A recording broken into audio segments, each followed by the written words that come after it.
When the Visigoths sacked Rome in 410 AD, they didn't have to break down the walls. The gates were already open. Rome hadn't been defeated by a superior military strategy. It had been defeated by its own internal rot. The political factions hated each other more than they feared the barbarians.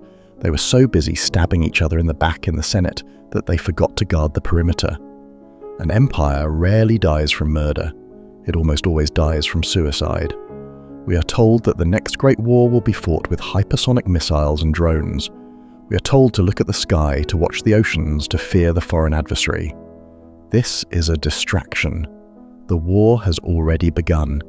It is not being fought for territory. It is not being fought for resources. It is being fought for your mind, and the battlefield is the glowing rectangle in your pocket. They don't need to invade us. They don't need to land troops on the beaches. They just need to make us hate each other enough to burn it down ourselves. Look at the Spanish Civil War in 1936. It didn't start with a foreign invasion. It started in the cafes. It started in the newspapers. It started when the baker stopped speaking to the butcher because they read different pamphlets. It started when political disagreement shifted into dehumanization. In Spain, neighbors who had lived side by side for decades suddenly saw monsters across the fence. The polarization became so extreme that the only logical conclusion was elimination. That was 1936. They did it with paper and radio. It took years to cultivate that level of hatred. Today, we have built a machine that can achieve that same level of radicalization in months. It is an engine of pure fragmentation. It is the Civil War algorithm. And the most terrifying part, it wasn't designed by a foreign enemy. It was designed by us. It was designed for profit. To understand why the world feels like it is splitting at the seams, you have to ignore the politics, ignore the left, ignore the right. These are just the costumes the actors wear. You have to look at the math. The internet began as a tool for connection, but somewhere around 2009, the business model changed. The tech giants realized that connection is not profitable. Engagement is profitable. And what drives engagement? If you see a photo of a puppy, you might smile. You might pause for 2 seconds, then you scroll. If you see a headline that says your way of life is under attack, that your children are in danger, that the other side is trying to destroy your country, you stop, you comment, you share, you rage. Psychologists call this high arousal emotion: anger, fear, disgust. The engineers in Silicon Valley discovered a dark quirk of human psychology. Anger travels through a network 6 times faster than joy. This discovery was the atomic bomb of the information age. The platforms realized that if they wanted to keep you on the screen, to serve you more ads, to harvest more data, they had to keep you angry. They had to keep you afraid. They built algorithms that prioritize conflict. If a video is calm, rational, and nuanced, it dies in the darkness. No one sees it. But if a video is screaming, polarizing, and extreme, the algorithm boosts it. It pushes it to the top of the feed. This isn't a glitch. This is the product. They are not selling you a social network. They are selling your attention to advertisers. And the most effective way to capture your attention is to simulate a threat. They have monetized the destruction of social cohesion. Every time you get angry at a stranger online, a cash register rings in California. Every time a riot breaks out, their engagement numbers go up. Peace is bad for business. Stability is boring. Civil war, that is the ultimate engagement loop. The result of this algorithmic optimization is something we have never seen in history. We are living in separate realities.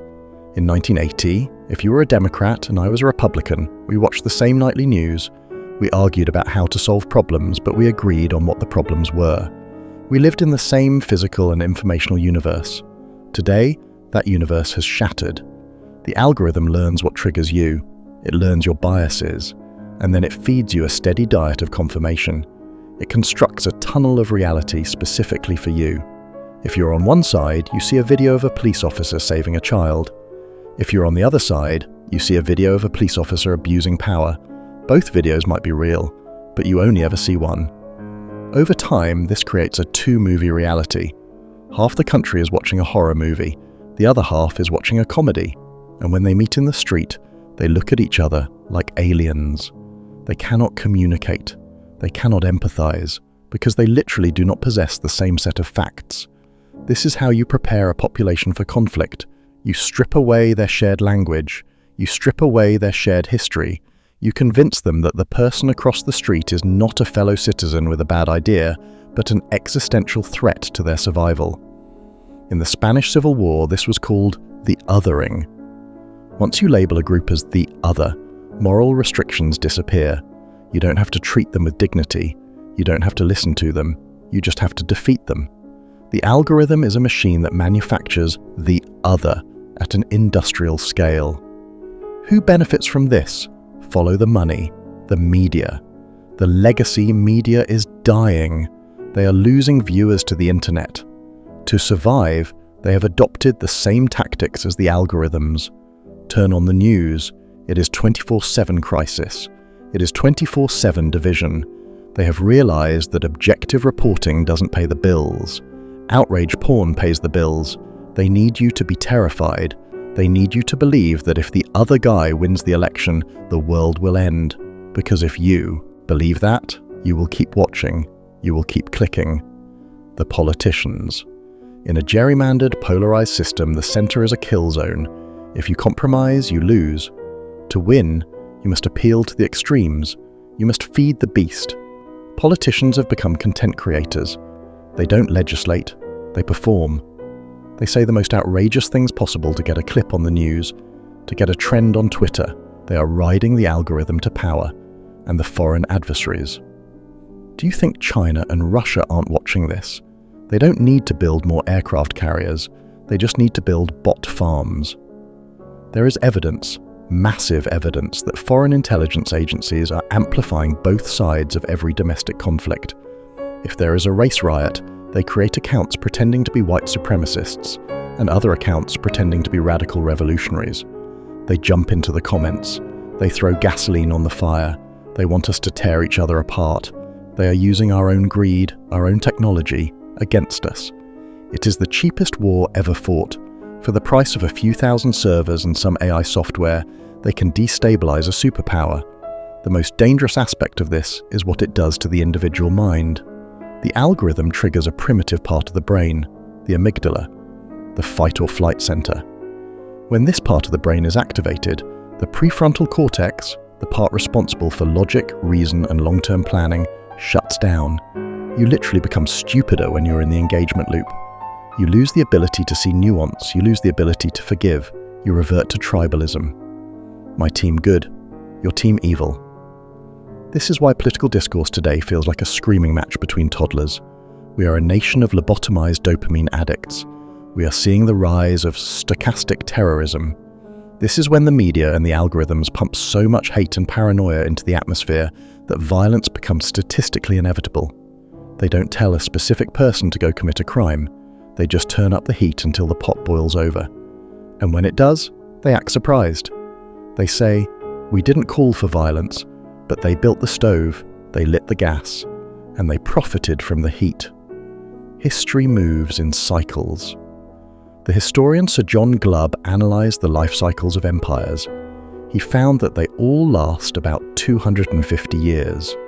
They go through stages: the age of pioneers, the age of conquests, the age of commerce, the age of affluence, the age of intellect, and finally, the age of decadence.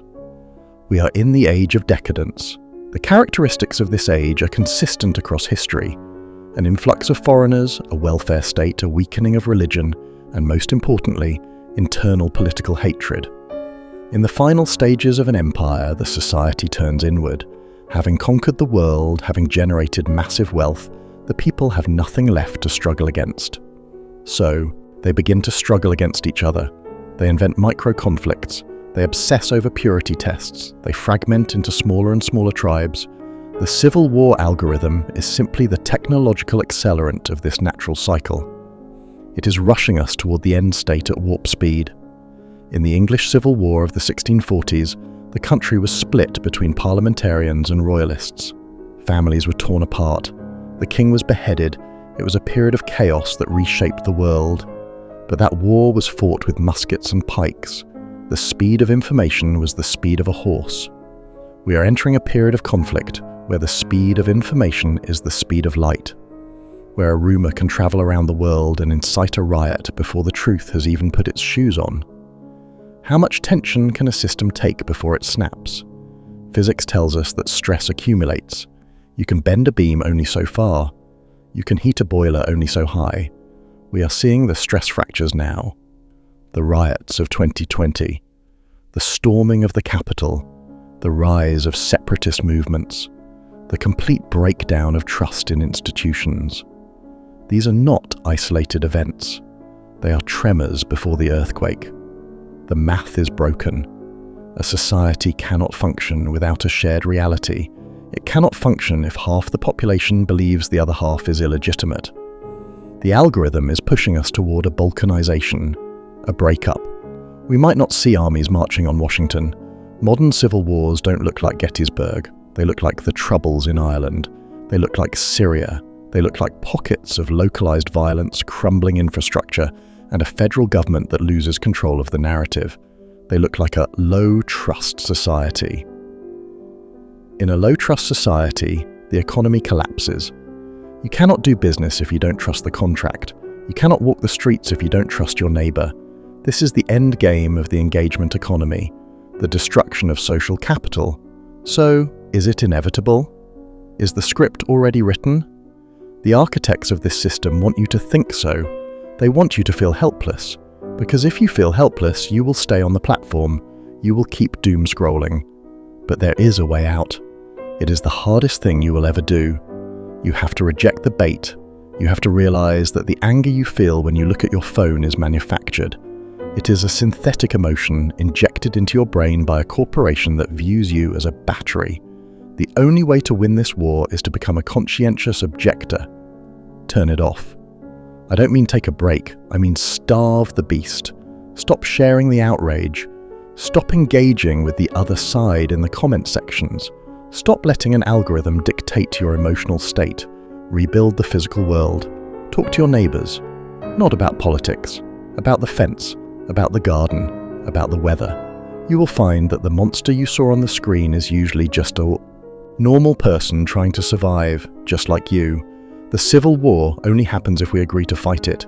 The empire is crumbling, that is true. The cycle is ending, that is true. But the fire doesn't have to consume you. They are betting on your hatred. They are betting on your lack of control. They have bet the entire economy on the fact that you will choose the dopamine hit of rage over the slow, boring work of peace. Prove them wrong. The system is designed to divide. The rebellion is to unite. But do it quickly, because the algorithm is learning, and it is getting better at pushing your buttons every single day. The match is struck, the gasoline is poured. The only question is, will you be the spark?